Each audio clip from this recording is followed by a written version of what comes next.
Oh, it's a long question. When I compare Turkey, let me tell you this. I do not know. Look, I'm a born girl. I do not know better that I'm a girl, that I'm doing this job. So I don't have any references because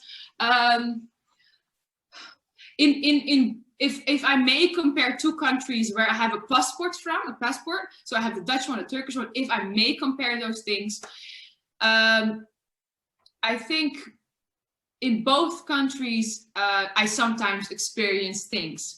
But when I do experience those things, I cannot put my thumb on it and say, it's because I'm a woman, or it's because my whole team is a woman, or, you know, my whole PR team, whatever. It's always hard to say. I've never before, of course, if you also have, get my ethnicity, my parents come from Turkey. Like, did I have any racist things in my life? I can also not, I think no, because I think a lot of things that I experience is because of people are not knowledge, they're not educated well, they maybe are a little bit, they call in Turkey jahil. So I don't want to blame people that very fast. But what I do know is because I am a girl, I am from another ethnicity in Holland, I am not that tall, I started really young in this job, is that people did not take me seriously for a long time. And also when I have, not especially on stage they did believe me because it was a feeling and you cannot fake feeling, but in business wise, because I have a whole business to run, I have 30 people working for me. So when I was working with a lot of, say, record labels where a lot of white men of their 60s were, you know, in charge, and I'm, yeah, you know, entering that room, 20 years old, just around the corner. They say, yeah, when does she know? But I did know. So I'm very happy I'm happy that I struggled. I'm happy that I fell. I'm happy that I got hurt. I'm happy that that it was a struggle to get where I am, because of all those things that I experienced, it got me to be the person that I am today. And it got me, it was a life lesson. So when I didn't have all this experience and I would fall when I was 40 and had a family and children, I would go like, oh, what's happening? But now, because of all the experience, I'm like, I'll handle it like this and this and this, because I have these all experience. At the time you have, when you are falling, you have all these things, and maybe to get back at your question, because you're a woman, it makes you also who you are. It makes you, it sounds a bit yeah, superficial, but it makes you a little bit stronger, and it made me the person that I am today. And I think that there is a big difference in I think the 8th of March 20 years ago, 40 years ago, 100 years ago, and now. Why? Because we have social media. When something happens to a woman that we maybe experience in Turkey with violence or something, you see it right on your screen the morning you wake up or before you go to bed. So it's not, oh, did you hear that woman, her neighbor's friend, her husband? No, you see it in front of your face. That's because it makes everything so visual, everything so really close, that you cannot turn away from it anymore. Yes, you can close your phone, but the video will be on your phone when you open it again. So that's, I think it's changing. And I hope that this is the last generation that has to, for women, to get back to the question, that has to struggle as much as we sometimes do. Yeah.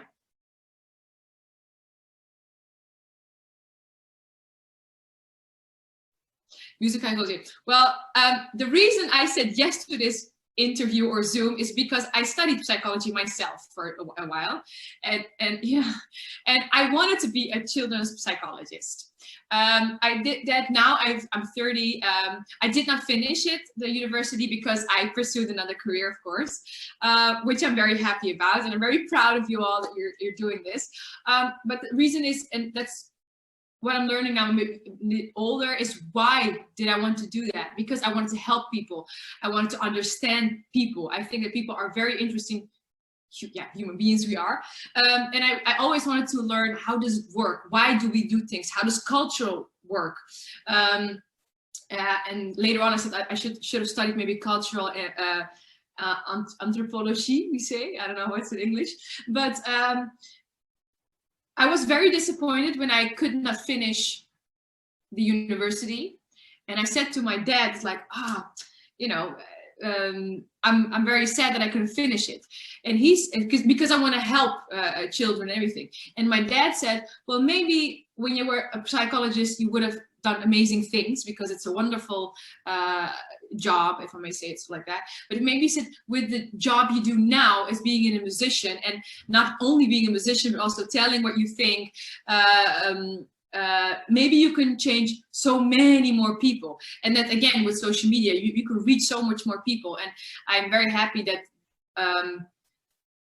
I am very honored that I can do this job, and that a lot of people come to my concerts, and I'm very privileged for that. And that's where I can also share my views and my opinions about things.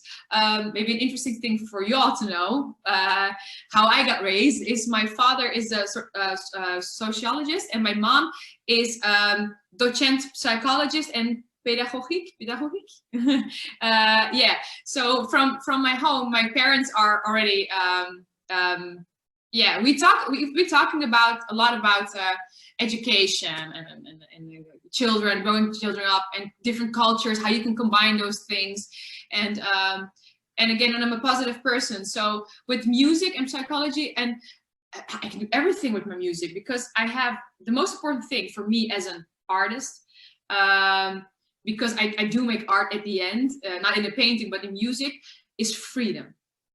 Freedom is my most important thing. So that's why I never connect myself to a company or the government or a religion or to something, because I need the freedom to tell the universe, whoever wants to listen, what I have to say, what is on my mind. And I don't believe in the art, in boundaries, and in borders. Yeah.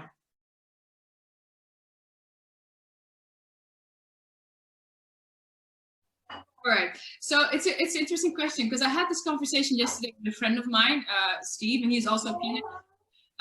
The thing is that I'm not that superficial. So I'm really straightforward. I believe in science. I read my books. The thing is with music, and my friends are superficial, right? So they put a nut outside of my door. They say it will bring you luck. It's not an English, yeah. Grenade, not a grenade, wait. Pomegranate outside door, and it will bring you luck. Anyway, long story.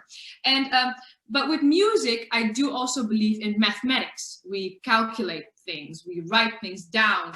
For example, here it's like, how does this work? How can we connect this? But that's the half of the music. The other half is, of course, feeling.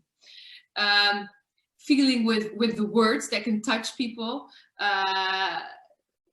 feeling of the melody, the sound you hear.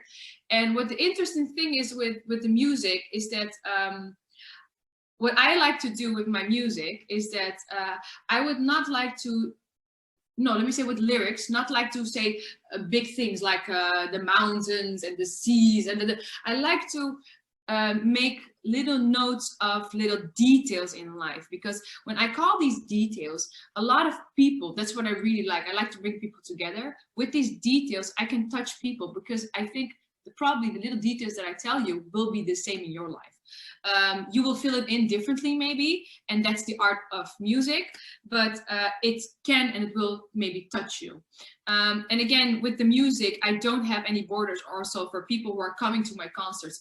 I love it when a professor comes. I love it when my grandma comes and she has a headscarf. I love it when all these bunch of people come and sit together, because yeah, unify, because that's also what art does to people. So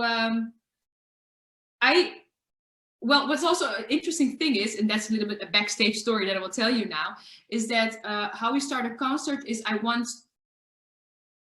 will say, if you come to my concert, I want to get with my hand and grab your heart, and your heart will be mine for 1.5 hours. I will do with it whatever I want. I'm a little bit bossy girl, and I will give it back to you. And how I will give it back to you, I always end my concerts on a happy note, because at the end of the day, it's an art form, but it's also entertainment. and I want to leave people happy. Yeah. So.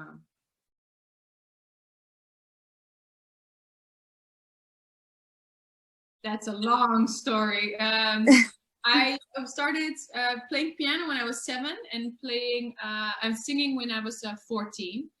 And I started in my father's restaurant. There was an old piano there, and I think one of the customers, they knew that I played, so they asked me to play, and I was, I think, 17 at the time, and I said, oh well, I do not play.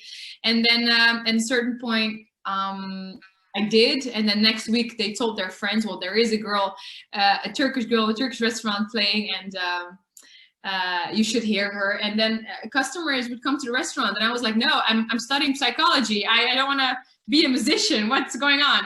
And then it went on, and that's little by little how I started my career. It's in my dad's restaurant. Yeah.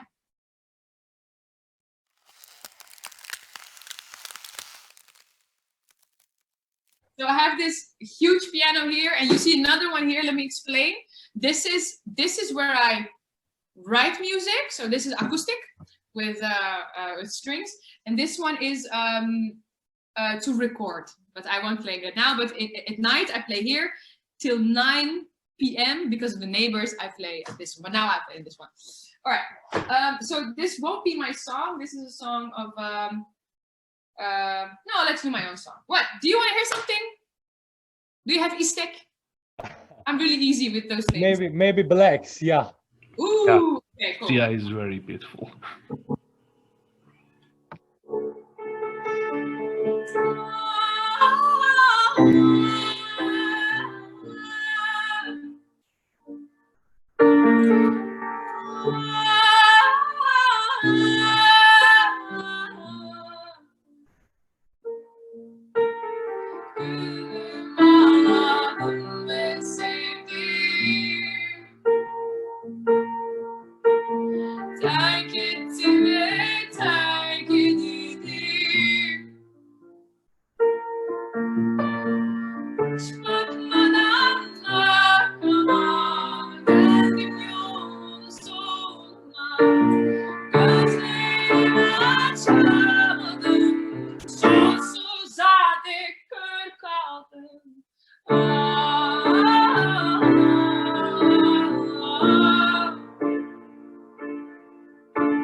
wondering if I left you like these are my last words to say goodbye.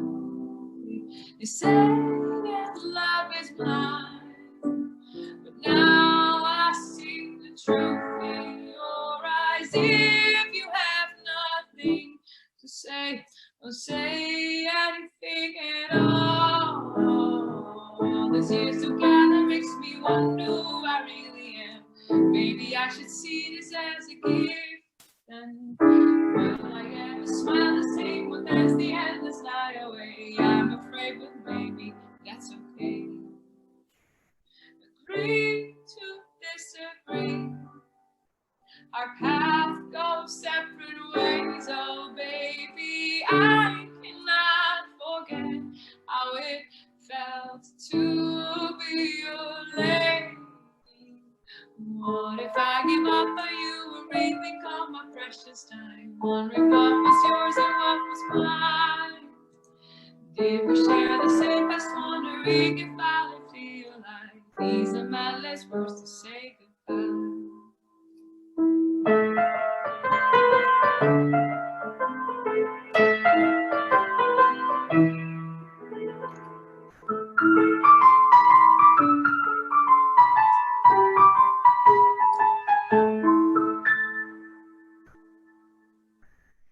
Yes.